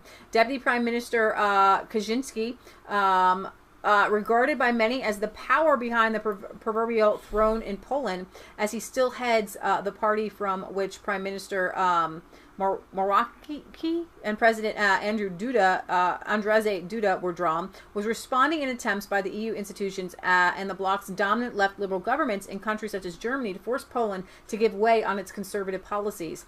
The PIS is refusing to submit to the compulsory migrant redistribution quotas the EU has attempted to impose on member states to deal with the fallout from Germany's unilateral decision to effectively open the bloc's borders in 2015, which the PIS opposed from the get-go, and is also attempting to reform what it sees as an activist and just nepotistic judiciary shaped by its former... they want to get rid of their communist judges. Right. Okay? And the EU doesn't want them to get rid of their communist judges. Okay? So they're trying to go after them and make them stop. The EU regards the former as a defiance of its supranational authority, and the latter as an attack on the so-called rule of law. They're like, no, let's get the commies out of the judicial system. So anyways, they're sticking to their guns, and God bless Poland and God bless Hungary, because they have a backbone. Like, you can't... The one thing I was talking to my friends, I said that they're a little Polish, and I said, Polish people are so proud of being Polish. Like, really? I was like, yeah, we've got Polish books, we've got Polish hussars, we've got Polish videos, we know more about Poland than I thought we could ever know. The winged hussars, which taken from the Lord of the Rings takes, the winged hussars, and so they have backbone, and they don't want to be walked all over. They're so proud of their country, and that's the thing that made me upset with Joe trying to say it's a totalitarian country. No, actually, hey, guess what, Joe? There is an idea, there is an actual putting forth of a nation that all of the people just love their country. Mm-hmm. Okay? That doesn't make them totalitarian, that they love their country, they love their way of life, and they want to protect it from those of you on the outside that would try to change it. So if the threats and blackmail are maintained, then we will firmly defend the vital interests of Poland. Veto. Non possumus. No possums. No, just kidding. Vowing that this is how we will act against anyone who will apply any extortion to us.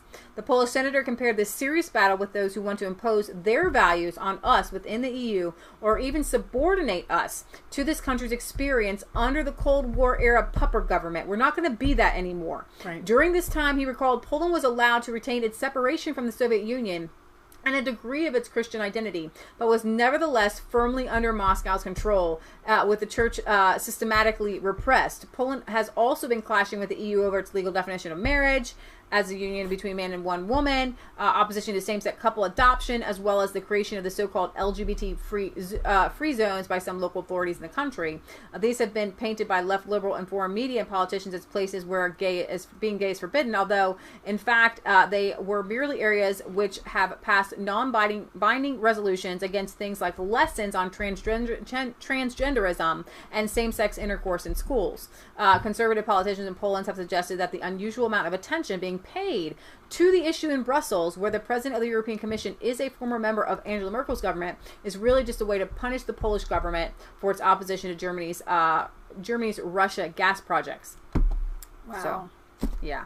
And then I wanted to end with He withdrew from the Paris Agreement. The Outsiders. We've got Mr. Dean. Is this Mr. Dean? Yeah, Mr. Dean. He has been on it with the Great Reset and understanding exactly what he has nailed what is happening worldwide with the Great Reset and everybody, people being controlled. And this moment, the only significant world leader who wants to halt this slide into climate totalitarianism is Donald Trump. He withdrew from the Paris Agreement, which is the first and fundamental political and legislative building block that allows parliaments to begin implementing the Great Reset, or, as they are fond of saying, to build back better. More on that deceptive slogan next week. Oh, wow. That's Joe Biden's slogan. As of today, the United States will cease all implementation of the non-binding Paris Accord and the draconian financial and economic burdens the agreement imposes on our country.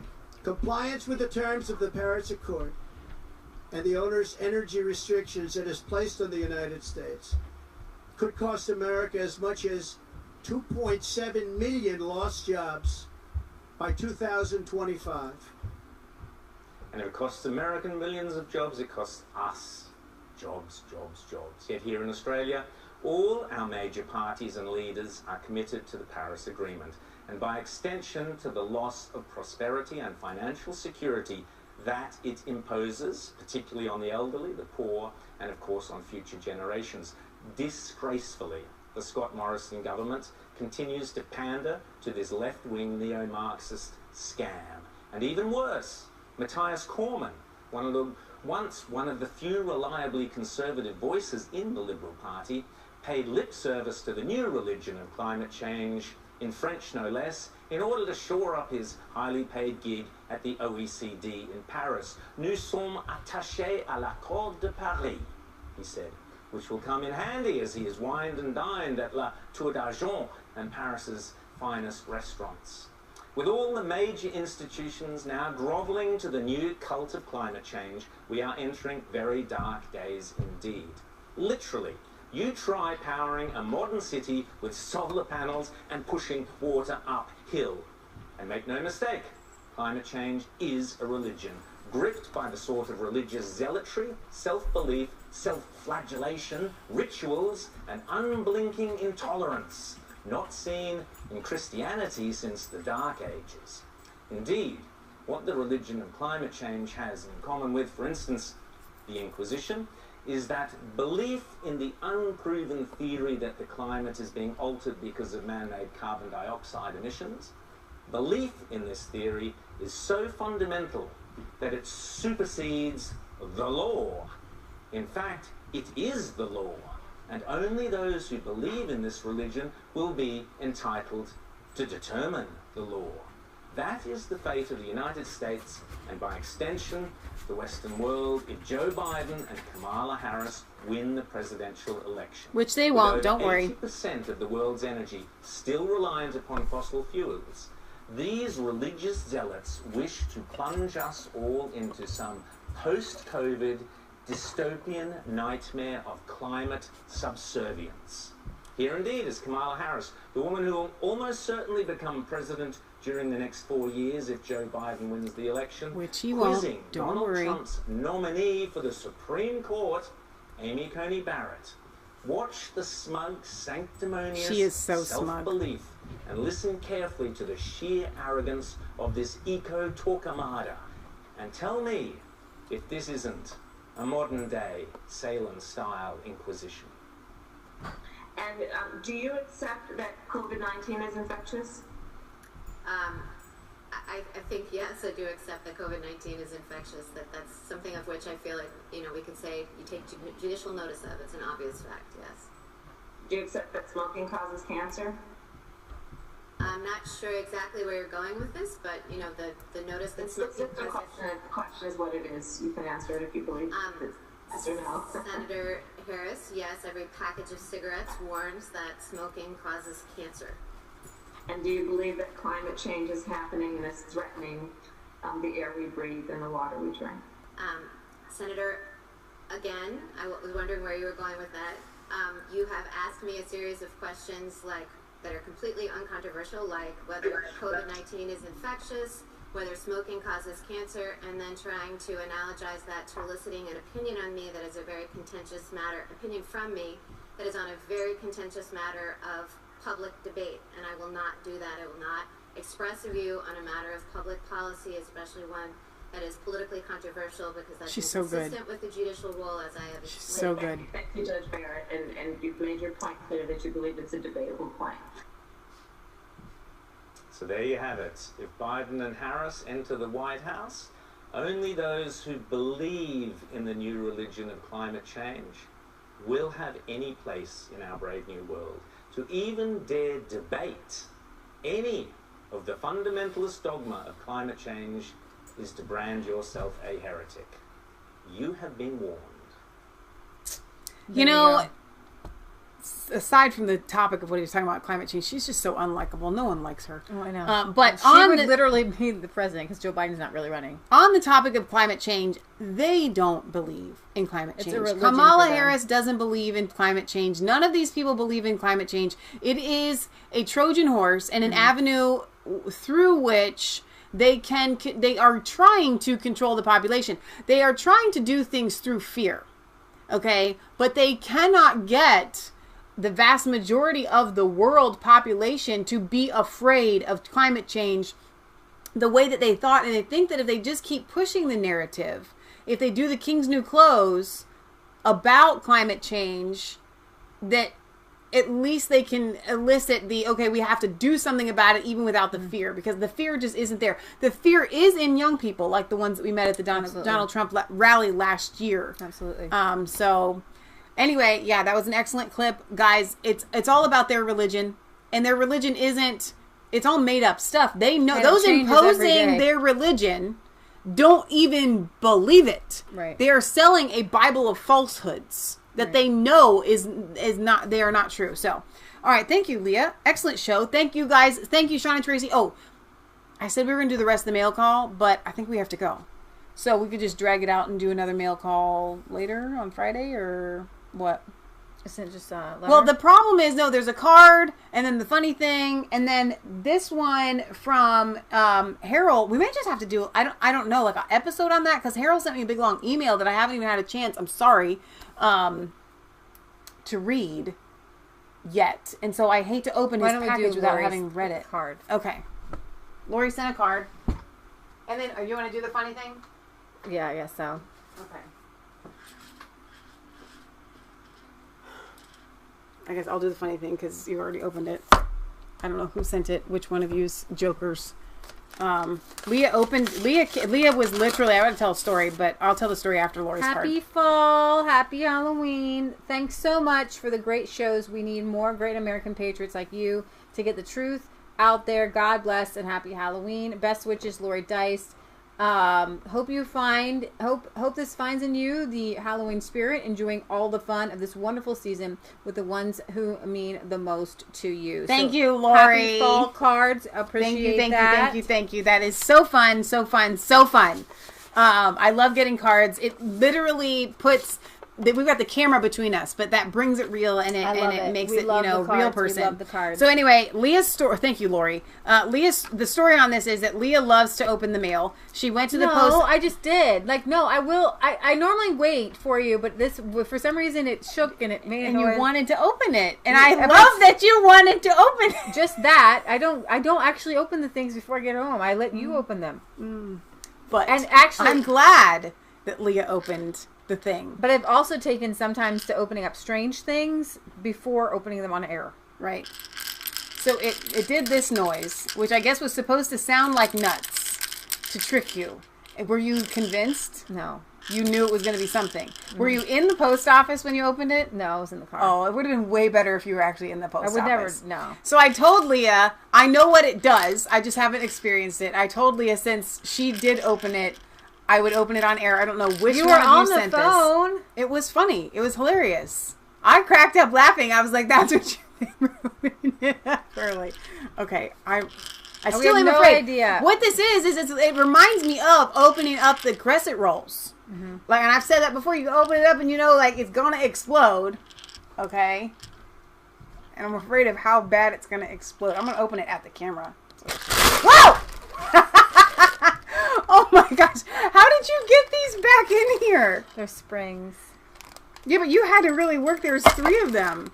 You would have really had to work to get those in there. I don't know if you guys are just saying that we're nuts or we're crazy. And the rise of totalitarian. Nobody wants to hear Joe. Shut up, Joe. Oh my gosh, where's the other one? It's the other one that's flying. So you had to. That wasn't that bad. I feared it was going to be way worse than that. I want to know who sent it though. Somebody's got to own up to this. Which one of y'all's jokers thought? Clowns to the left of me, jokers to the right. Here I am stuck in the middle with a can of fake nuts. Now, but I mean the lid has to really hold itself. I'm gonna do it again. Well, jeez, why? Because I want it to actually go like at them. Although I hope it doesn't knock over my camera. Okay, ready? Wait a minute. Okay, ready? You're not ready. Wait. Okay. That was way better. Okay, that was worth doing again. Oh my gosh. All right. So, thank you to whoever sent us the King Deluxe mixed nuts. That's not really a can of mixed nuts, but has a little thing in the bottom. That was really fun. So, I don't think it's fair that anybody should do that anonymously, though. No. I think that you should own it. Own the nuts. I sent you guys this because I think you're nuts. So, yeah. Something tells me it's like a re-gift. Yeah, but that's okay, because they must have thought it was funny, too. I love it. All right, you guys. Tune in on Wednesdays. We'll be doing Revelation Red Pill Academy. I just decided on Friday night's show, if you stick with us from the beginning of Revelation Red Pill Academy until the end, whenever that is going to be, közép-európai kérdésekkel, az a Joe Biden, aki most you will get an official Revelation Red Pill Academy diploma. All you have to do is tell me, I will take your word for it, that you watched from the beginning and you tuned in till the end. There will be no test, but you will get a diploma. I'm very excited about this.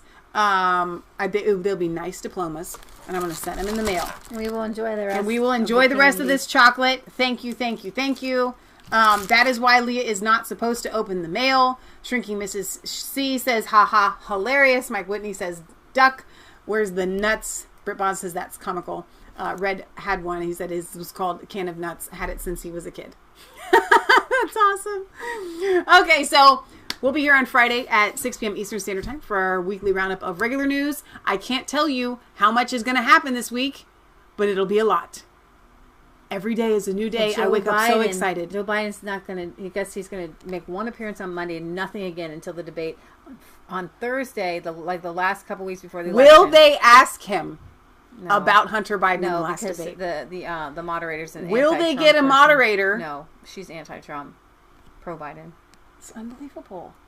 Why would okay? Donald Trump's people are pretty stupid. Did Leah get her real English cheddar from Jungle Gyms? No. We will work on that. All right, you guys. I love you guys. Thank you for being here. We love you. God loves you. God bless. Remember, it's not just a conspiracy theory. If it's the truth. If you want to send jokes, all y'all's got jokes. I get it. If you want to send jokes in the mail, you can send them to P.O. Box 107, Milford, Ohio 45150. No, don't open that up because that could get really Don't crazy. send your jokes in the mail. Handwritten jokes are funny. Send them in your cards, your letters. We want to hear from you. We would love to know your story. I'm not a prankster type person. We aren't actually prankster type people. I don't play pranks on people. I don't think I ever really have. I like surprises for birthdays. That's about it. Yeah. But jokes were good not things. You could really surprise me. But, Lamborghini? But just kidding. That's different. That's different. But we do have a good sense of humor, and that was really fun. It's the story that goes with it with Leah. She was like, "Wah!" It was so awesome. Oh my gosh. Storm Bear says the BBC is not reporting on the Biden crime family. Nope. Yeah, that's all right. Don't worry, it's coming out. It is coming out. Like it's like can o' nuts. What I was gonna say is like a diarrhea, but yeah, that's better. I was like, when they got like gotta go. Joe's gotta go. It's just coming, man. It's coming out. You can't stop it. There's no stopping that. Okay, so be good. Enjoy the rest of your week. We're starting a new Hebrew month this month here, Sheshavan, starting tonight at sundown. All right, we love you. God loves you, and God bless. Bye, guys. Won't go. There it goes. I'm going. I was cold.